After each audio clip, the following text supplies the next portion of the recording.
Hello and welcome to a very special How I Paint Things. Now, Gaslands is a game of vehicular combat where you and a couple of friends put together essentially Hot Wheels cars with guns and push them around the table. It's a game similar in some respects to X-Wing, if you've ever played that, where dice and templates sort of govern your maneuvering, but it is insane. It is so much fun. Part of the fun is in actually converting and then painting your collection of Hot Wheels cars. And my little thing just needs a quick push. There we go. Goodness me. So I'm going to show you how I did this one. Hopefully it gives you some ideas, kicks off the imagination, and you can go have a blast. So all of the paints will be listed in the description, along with a couple of names of the materials that I've used. And without any further mucking around, let's get started. Now, some of the really cool conversions that you'll see for Gaslands involve getting a drill and actually drilling the rivets out of the bottom here so you can lift the chassis off the bottom of the car. Now, I don't have a drill or anything which is sort of suitable for that, so I'm going to concentrate instead on slightly simpler techniques which will let you convert without needing any tools. So first things first, though it is a crime to do so, we need to stop these wheels from turning. All it's going to take is a wee dot of super glue. As long as I can get some out of this thing, there we go. And just dribble that into the little spike that it sits on, give it a quick spin, and in a couple of minutes that should be stuck, basically. So I'm going to do that to the other wheels. Now once all your wheels are stuck in place, sad as it is, it's time to rough up the surface of the vehicle. If you go ahead and you prime this, you're not going to have too much difficulty in painting it, but superglue won't stick very well to a perfectly smooth finish. So because we're going to add stuff to the car before we paint it, we're going to rough up some of these areas. So I've got just one of my old emery boards. You could use a file or any such thing. And that's all you got to do. Just go around the car, give it a quick rough up. You don't have to file it back to bare metal. And once you're done, it'll be ready to stick things to it with superglue. Now once your poor car has been dinged up a bit, it'll take superglue much better. So now I'm going to go ahead and stick a weapon to it. In Gaslands there are a ton of different weapons, and there isn't really a right way to do this, particularly if you've got a bits box from 40k conversions, for example. Ork weapons work really well for this. All I'm going to do is I've got here a little dab of super glue on the door, and I'm actually going to put on, I have a resin machine gun that I've purchased. This one comes from Anvil Industry, and they do a Gaslands upgrade pack for weapons. You can, of course, use whatever you've got, but I'm going to go with what I've got and just stick that to the car. Now I'm going to fiddle with that a little bit. Yeah, take that, oh dear, that's stuck straight on. Okay, well the super glue works, that's a good sign. I was planning to put it a little bit further back on the door so that it looked like the passenger would be able to load the inside of the gun. I might have to pull that off and give that another shot. There are lots of, Gaslands upgrades available on Thingiverse if you happen to have a 3D printer. But like I said, use what you've got, so that's why this anvil part's come out. Now with a little bit of careful levering I was able to get that machine gun in the position I wanted. But what I'm going to do now is actually add, this is a part from the nitrous upgrade pack, again from Anvil, because I love big clowny blowers on the top of these things, eh? So you see, yeah man, just jam that straight on top of the hood. Okay, now we're getting somewhere. What I want to do, though, is I'm thinking about the driver and the co-pilot sort of protecting themselves. I figure in Gaslands, these guys have probably got pistols, so they can, fight their way around towards the front of the car. But the way this car's shaped, it's a bit of a blind spot at the back, so I'm going to make some boarding spikes. Now for this, I'm going to use ordinary toothpicks. I have seen people use actual really sharp stuff to make their boarding spikes. I'd like to be able to pick mine up. Now, rather than just cutting them, where you'll get quite a, with scissors, or you'll get a rough edge on the bottom, all I'm going to do is take my knife here and just roll backwards and forwards a few times. Well, helps if I do it right. on my cutting board. Then that's going to give me a little stubby, wicked looking spike, which I can glue on with just a dot of super glue. And it's not going to injure me when I try and pick this car up. And there we go. Our car looks good and pointy, but it's not going to draw blood when you try and pick it up. Ideal. Now, what I really want to show you is this stuff. This is cross-stitch. You'll hear it called mesh or canvas, and it's plastic. And you'll see there's lots of little holes. So this is going to work brilliantly if you don't want to try cutting up metal, chicken wire style stuff for armor plating. So what I'm going to do is grab a pair of scissors and, this again, easier without a camera. I'm going to cut out some squares for the windows and make some armor. And there we have it, easy as that. Now you will need to scratch up one side, so get your files out and basically buff one side down because it is a very smooth plastic, so you're going to have the same problem as if you were trying to stick straight to the paint. The other cool thing about that is since it's plastic, it's not dangerous. If you've got any younger hobbyists in the house who want to give this a shot too, you can let them go mad with it. What I'm going to do now though is to hit this with a primer, and I'm going to start from black because I think that's going to give me, the most options.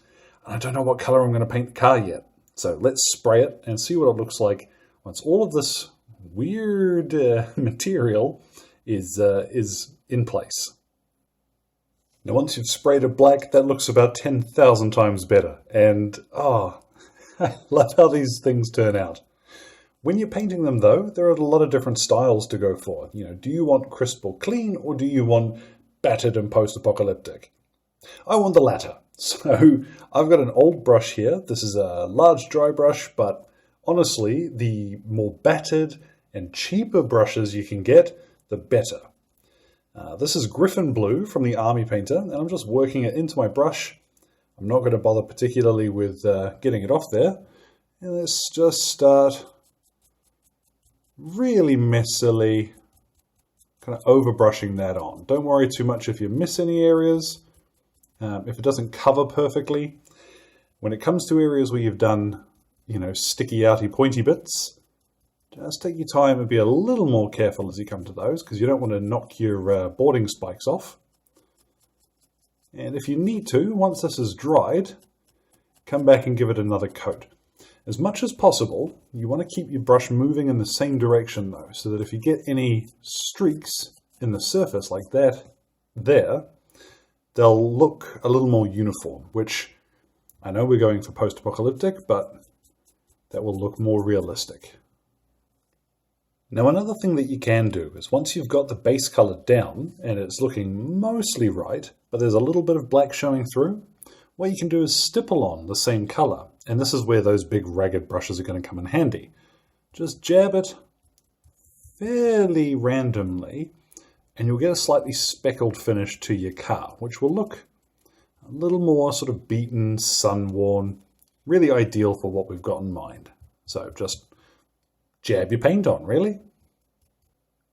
What I've got now is a little bit of torn up foam from an old blister pack. This stuff is perfect. What I'm going to do is I've got here, this is Werewolf Brown that I'm just dipping it into, and I'm going to jab it around on some kitchen towel for a second. Then take our car and let's start roughing up where we'd see, plenty of action. So along the doors is a good spot for this, where people are quite rough with the handles. Around the edges of anything where there's going to see a lot of, what's the word?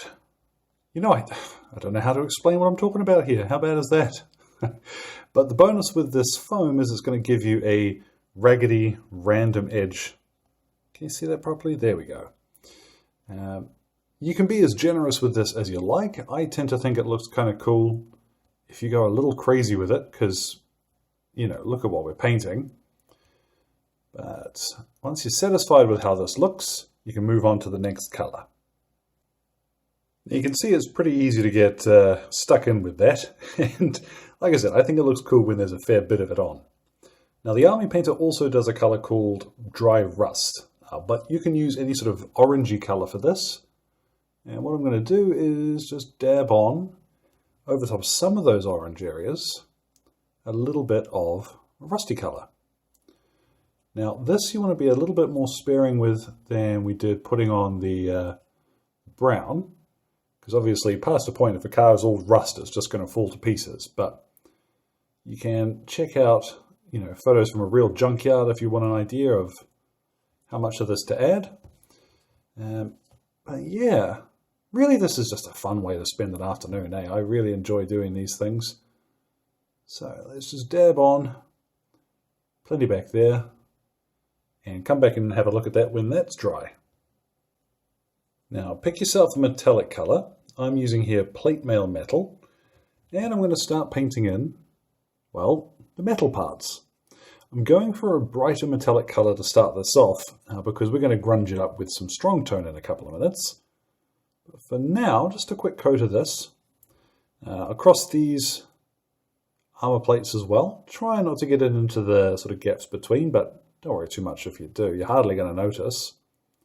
What you can do as well, and this is really optional, is you can just flick the very edges of some of these corners with a bit of silver. But I would probably suggest you're going to find it easier to use some foam to do that too. So I'm going to paint the details I want to be silver first, and then off camera I'm going to hit the rest with some foam. Now that's starting to look the business. One last thing I'm going to do before we get to the shading though is to apply some black. And pretty much anywhere you'd think, you've seen cars, I'm sure. Fill in your tyres. I'm going to do this running board down here with a quick stripe of black. These little stray bits of windows, I tend to find they look best if you just black them in. Don't worry too much about trying to do fancy sun and effects, just black it in. So anywhere that I want to be, oh gosh, if I can keep that on the camera, anything I want to be black, let's just fill it in now. Now with that done, to me, it really starts coming together. Now what I'm going to do is I've got some strong tone, and I'm going to go ahead and just pop some over all the metallic details. Now some of you are going to probably want to just strong tone the whole car, and I would recommend against it because it's going to darken it down quite a bit. You'll probably get some weird tide marks, but ultimately it's up to you. Don't worry too much about how you apply it to the metal though.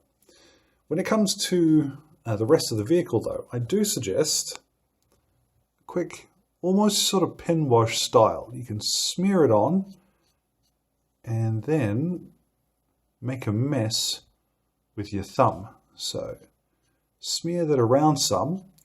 It'll stay in the recesses, but you'll get a sort of scungy finish around the edges of those details too. So for example, down the side here, I'll just run my thumb back like that. And I'm going to do that to pretty much all of the recesses on this thing. So a quick line, smudgy, smudgy, smudge.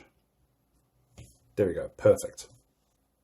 Now once that's dry, you're on to a winner, I think. You can go, a lot further with this, adding decals, painting numbers, doing stripes and stuff, but really it's up to you. I don't think there's a right answer to this.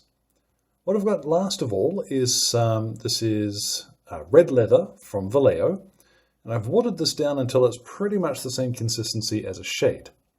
What I'm going to do is just trace a few lines around the edges of metallic parts and get a little bit of, what would you call it? A little bit of rust collecting under there. Now, once this is dry, it'll be way more subtle than it looks going on, so don't worry if it's a bit extreme. And you can also use this to fill in around the base of the boarding spikes. Now I'd also suggest that's going to be a good colour to splatter onto your armour plates. If you do want to stick purely to army painted colours for this though, fur brown would be a pretty close approximation, and you can do the same stuff with that. Now because this is going to see a lot of use, I'm going to go ahead and hit it with a varnish. It's up to you which spray varnish you use, if you do want to at all. I'm going to go for one which has a satin finish though, rather than a pure matte. And there we have it, our Gaslands racer is complete.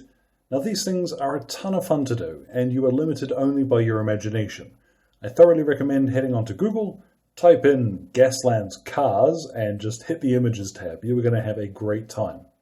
I think the best thing about this particular build is that it's all sort of kid-friendly materials, short of having to use a knife or two to cut them. Anybody could give this a shot. My little spinny thing isn't spinny thinging anymore. Oh gosh. Anyway, so as always, thank you very much to Exit 23 Games for the light and sound equipment, as well as all of the patrons who are keeping me ticking over in paints and glue, including producers Alan Nuttall, Kyrie Crawford, Trainboy, Connor, and Fred. Your support is invaluable, folks. So as always, any questions or anything, feel free to drop them in the old comments box below. Let's give that one more whee! My Twitter and Facebook are both linked down there too. So thank you very much for your time, and you all enjoy the rest of your day.